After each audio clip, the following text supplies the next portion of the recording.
Después de haber caminado por el mundo de la expansión inglesa, ahora vamos a mirar lo que sucede con la relación entre Inglaterra y sus colonos en el siglo XVIII.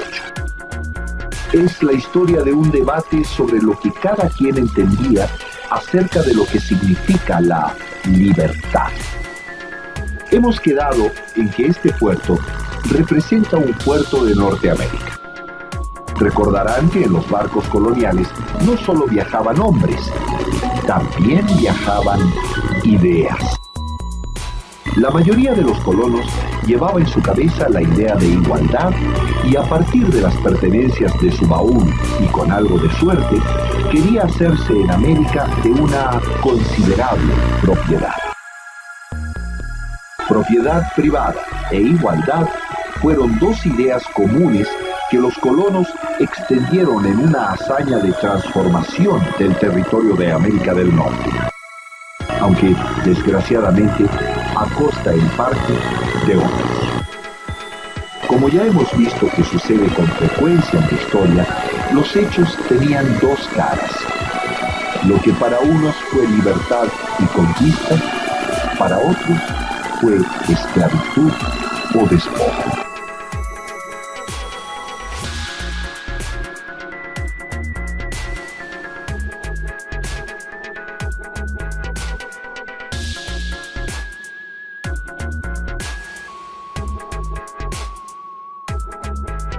Ya algo habíamos dicho al hablar sobre la Revolución Industrial acerca de que las colonias inglesas de Norteamérica, que eran 13 en el siglo XVIII, fueran haciéndose económicamente significativas por las plantaciones de algodón, por sus propias industrias y por el comercio.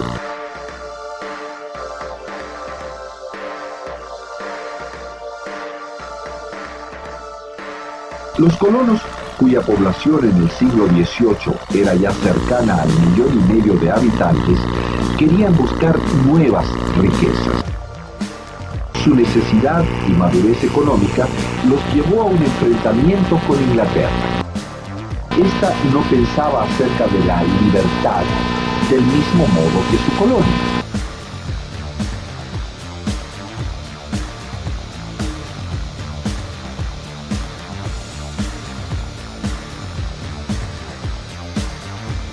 El primer conflicto serio comenzó en 1763, al terminar la guerra europea llamada de los 7 años.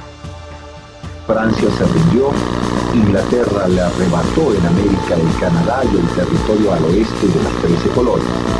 Los colonos norteamericanos pensaron inmediatamente en expandirse a los fértiles valles del oeste. Pero cayó como un rayo sobre los colonos el acta de proclamación de 1763. El rey de Inglaterra les prohibía a los especuladores de tierras, a los traficantes de pieles y a los nuevos colonos entrar al territorio recién ganado. Lo entendieron como una negación de su libertad. Era el comienzo de 13 años de tormento.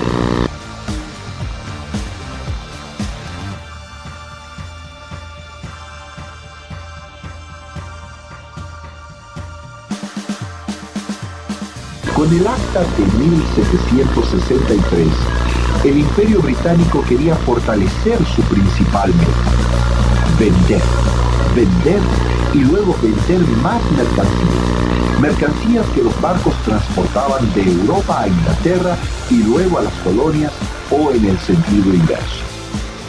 La Comisión de Comercio y Plantaciones del Parlamento inglés decía sin pelos en la lengua: el gran objetivo de la colonización en el continente de Norteamérica ha sido mejorar y extender el comercio y manufacturas en este reino.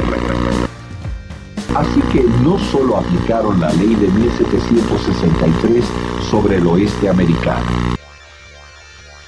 sino que en 1773, con el peso de la influencia de los miembros del Parlamento dueños de plantaciones en la colonia, decretaron el Acta de las Medallas. Su consecuencia: la restricción mayor de la libertad de comercio, pesados impuestos sobre el azúcar y sus derivados.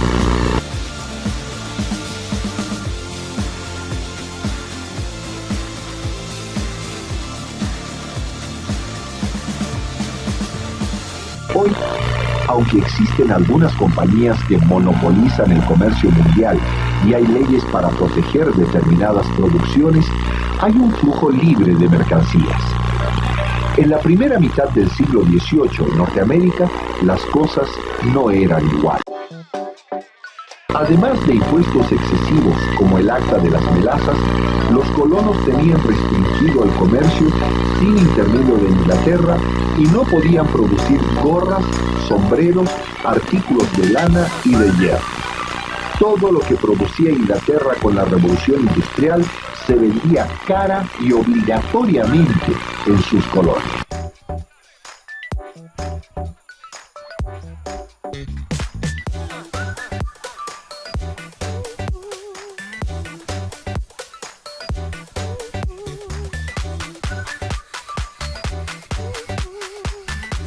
Sir Francis Bernard, gobernador real de Massachusetts, decía que la corona inglesa buscaba obligar a sus súbditos americanos a tomar exclusivamente de Gran Bretaña todas las manufacturas y mercaderías europeas de que ésta pueda proveer. Aunque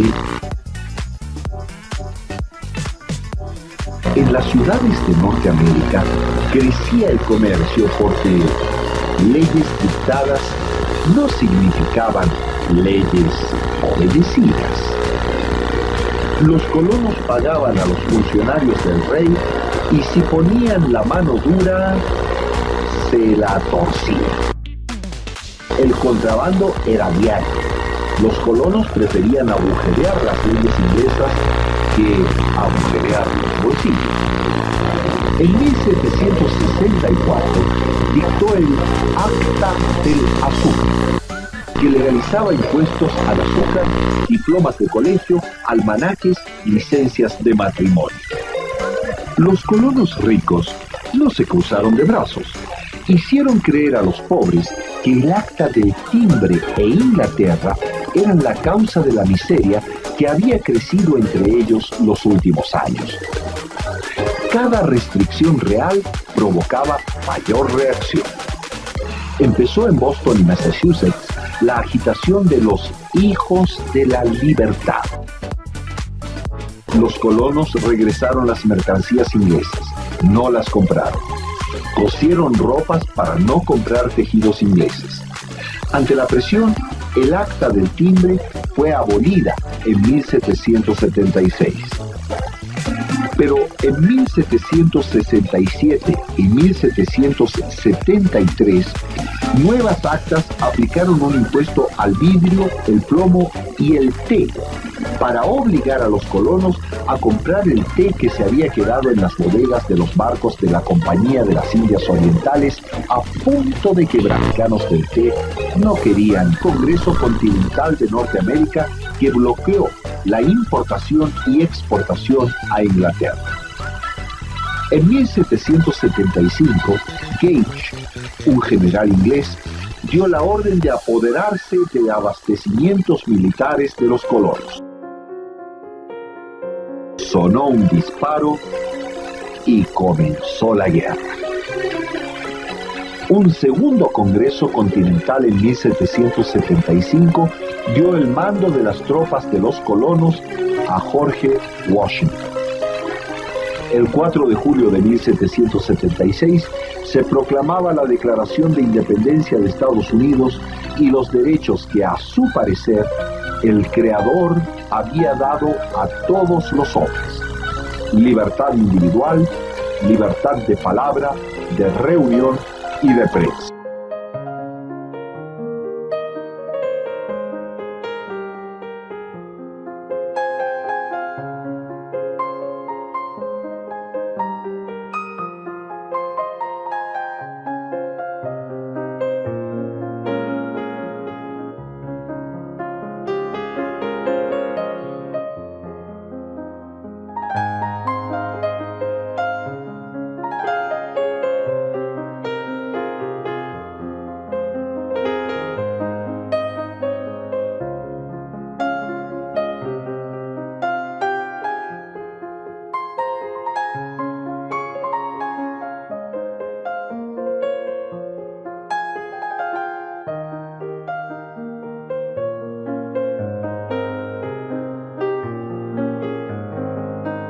La idea de autonomía de las 13 colonias, reflejada en la Declaración de Independencia, había sido tomada de la Confederación de los Indígenas Iroqueses.